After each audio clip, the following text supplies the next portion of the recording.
Bom dia, meus amigos. A propaganda do governo, desse governo Lula, é tão intensa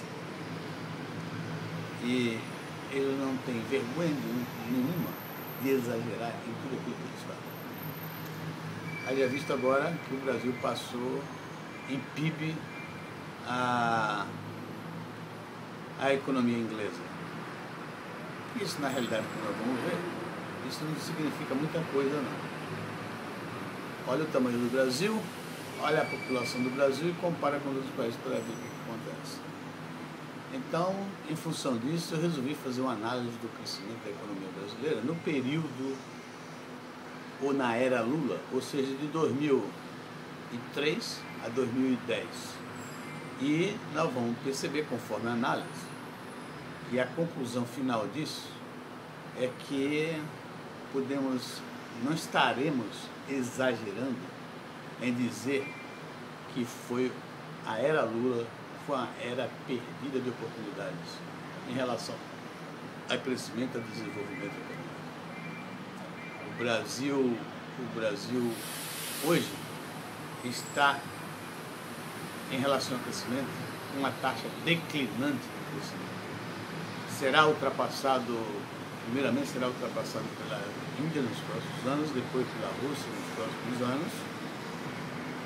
E, evidentemente, são esses países que pertencem ao bloco dos BRICS que interessa a comparação do crescimento do Brasil. Se nós pretendemos, e somos um país que pretendemos ter uma voz forte no concerto das nações, nós temos que fazer as reformas necessárias, nós temos que adotar as políticas econômicas corretas para que o Brasil se desenvolva. E isso não aconteceu no governo Lula. O governo Lula, economicamente, foi um desastre.